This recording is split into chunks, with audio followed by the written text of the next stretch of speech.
সঙ্গ দিয়েছি। দেখুন, এই সংসারে বিপদের সম্মুখীন হলে কে আপনাকে সাহায্য করবে সেটা নির্বাচন করা আপনার হাতে নেই। সেটা সেই সকল ব্যক্তির উপর নির্ভরশীল যে তারা আপনাকে সাহায্য করবে নাকি করবে না।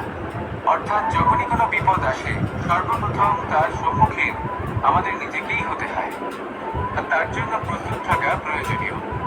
সেই শক্তি, সেই সাহস অর্জন করা প্রয়োজনীয়। দেখুন, যখনই অন্ধকার আসে তখন সবার আগে কে আপনাকে ত্যাগ করে চলে যায়? আপনার নিজেরই ছায়া।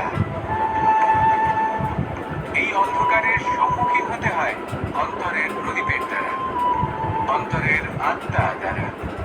তবেই আপনি অন্ধকারের ওপর জয়লাভ করতে পারবেন। সেই জন্য যে বিপদই আসুন না কেন, নিজেকে তার জন্য প্রস্তুত রাখা উচিত। সেই সাহস নিয়ে আসুন। এমন কোনো বিপদ নেই যে আপনাকে ভেঙে দিতে পারে। আসুন আমার সাথে ভালোবেসে বলুন, রাধা রাধা।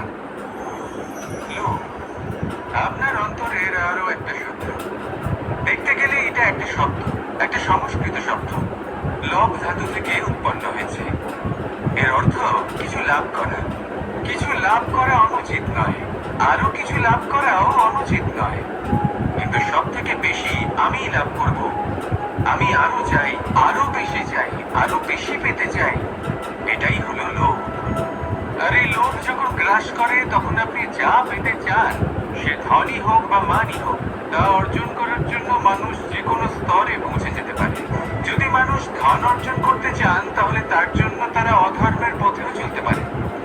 যদি সম্মান অর্জন করতে চান তাহলে অন্য মানুষকে ছোটও করতে পারেন।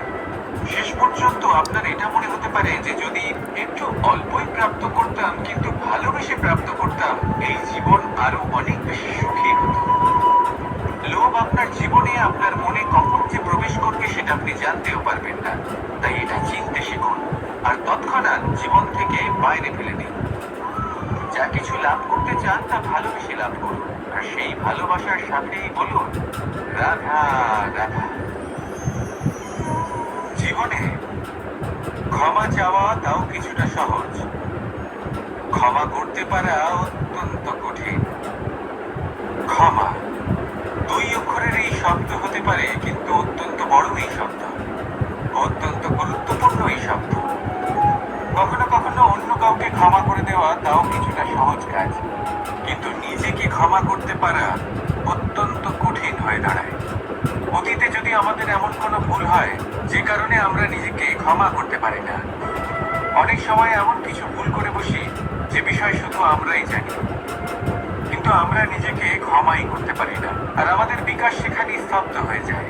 কারণ যদি আপনি ক্ষমা করতে না শেখেন, নিজেকে ক্ষমা যদি না করতে পারেন, তাহলে তা আপনার জীবনের সব থেকে বড় বাধা হয়ে দাঁড়াবে। সেই জন্য জীবনে অবশ্যই শিখুন যে কিভাবে নিজেকে ক্ষমা করতে হয়, আর শিখুন যে আগের করা ভুল আবার কি করে না করা যেতে পারে। এই মন হালকা হবে আর প্রসন্ন হয়ে বলবে, রাধা রাধা। ধন, সম্পদ, ঐশ্বর্য, মানুষ হয় নিজের সৌভাগ্যের দ্বারা এগুলো লাভ করে থাকেন বা কর্মের দ্বারা। সৌভাগ্য আসলে কি? গ্রহের দশা যা প্রত্যেক মুহূর্তে বদলাতে থাকে।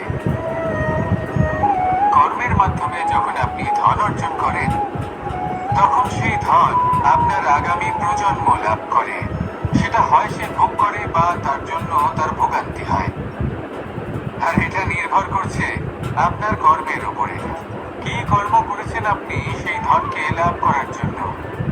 যদি আপনি সৎ পথে চলেন, নিষ্ঠা ভরে আপনি কর্ম করে থাকেন এবং তার ফলে আপনি ধন অর্জন করে থাকেন, তাহলে আপনার আগামী প্রজন্ম সেটা ভোগ করবে, সেটা প্রয়োগ করবে নিজের বিকাশের জন্য।